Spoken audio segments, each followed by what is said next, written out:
സംസ്ഥാനത്ത് കനത്ത മഴ തുടരുന്നു. ഇന്ന് 7 ജില്ലകളിലാണ് കേന്ദ്ര കാലാവസ്ഥാ വകുപ്പ് മഴ മുന്നറിയിപ്പ് നൽകുന്നത്.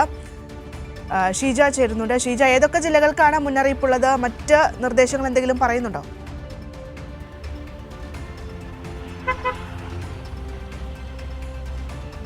ഭദ്ര, ഏതായാലും സംസ്ഥാനത്ത് മഴ തുടരും എന്നുള്ളത് തന്നെയാണ് കേന്ദ്ര കാലാവസ്ഥാ വകുപ്പിന്റെ മുന്നറിയിപ്പിൽ നിന്നും വ്യക്തമാകുന്നത്. പ്രധാനമായും തിരുവനന്തപുരം മുതൽ ഇടുക്കി വരെയുള്ള 7 ജില്ലകളിലാണ് ഈ യെല്ലോ അലേർട്ട് നിലനിൽക്കുന്നത്. ഇതിന് കാരണമെന്ന് പറയുന്നത് ഒരു ന്യൂനമർദ്ദവും ഒരു ചക്രവാത ചുഴിയുമാണ്. അതിൽ ഈ ബംഗാൾ ഉൾക്കടലിൽ നിലനിൽക്കുന്ന ന്യൂനമർദ്ദത്തിന്റെയും തെക്ക് കിഴക്കൻ അറബിക്കടലിന് മുകളിൽ സ്ഥിതി ചെയ്യുന്ന ചക്രവാത ചുഴിയുടെയും സ്വാധീന ഫലമായിട്ടാണ് സംസ്ഥാനത്ത് ഈ രീതിയിൽ മഴ ശക്തി പ്രാപിച്ചിരിക്കുന്നത്. പ്രത്യേകിച്ചും തെക്കൻ ജില്ലകളിലൊക്കെ അതിശക്തമായ മഴയാണ് രാത്രിയിലുടനീളം ലഭിച്ചിട്ടുണ്ടായിരുന്നത്. പുലർച്ചെ വരെയും ആ മഴ നീണ്ടു എന്നുള്ളത് തന്നെയാണ് എടുത്തു പറയേണ്ടത്. തിരുവനന്തപുരത്തെ ഒരു സാഹചര്യമൊക്കെ പരിശോധിക്കുമ്പോൾ രാവിലെ തന്നെ ഇവിടെ മൂടിക്കെട്ടിയ ഒരു അന്തരീക്ഷം അതുപോലെ തന്നെ നിലനിൽക്കുന്നു. മലയോര മേഖലയിൽ ഇപ്പോഴും മഴ തുടരുന്ന ഒരു സാഹചര്യമാണ്.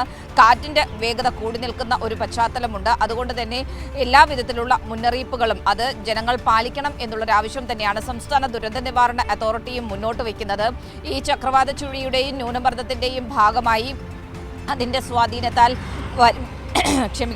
വരും ദിവസങ്ങളിലും മഴ തുടരും എന്നുള്ളതാണ് കേന്ദ്ര കാലാവസ്ഥാ വകുപ്പിന്റെ മുന്നറിയിപ്പിൽ നിന്നും വ്യക്തമാകുന്നത്. ഏതായാലും ഇന്നത്തെ ഒരു പൊതുചിത്രം എങ്ങനെ എന്നുള്ളത് സംബന്ധിച്ച് നമുക്കൊരു 10 മണിയോടുകൂടിയായിരിക്കും കൃത്യമായ രീതിയിൽ കാര്യങ്ങൾ പറയുവാൻ വേണ്ടി സാധിക്കുക. കാരണം കേന്ദ്ര കാലാവസ്ഥാ വകുപ്പിന്റെ പുതുക്കിയ മുന്നറിയിപ്പുകൾ വരുന്നത് രാവിലെ 10 മണിയോടുകൂടിയാണ്. അപ്പോഴായിരിക്കും ഇന്ന് ഏതൊക്കെ ജില്ലയിലായിരിക്കും ശക്തമായത് മുതൽ അതിശക്തമായ മഴയ്ക്ക് വരെയുള്ള ഒരു സാധ്യത എന്നുള്ളത് വ്യക്തമാകുകയുള്ളൂ. കാരണം കഴിഞ്ഞ ദിവസം തിരുവനന്തപുരം, കൊല്ലം ജില്ലകളിലൊക്കെ ഓറഞ്ച് അലേർട്ടിന് സമാനമായ രീതിയിലുള്ള മഴയായിരുന്നു. അതേ തുടർന്ന് ഓറഞ്ച് അലേർട്ടൊക്കെ പ്രഖ്യാപിക്കുന്ന ഒരു സാഹചര്യവും ഉണ്ടായിരുന്നു.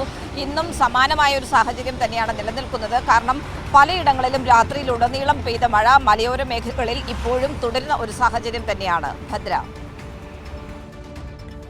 തീർച്ചയായും ഷീജ, എന്തായാലും മഴ കനക്കുന്ന ഒരു സാഹചര്യം തന്നെയാണ്.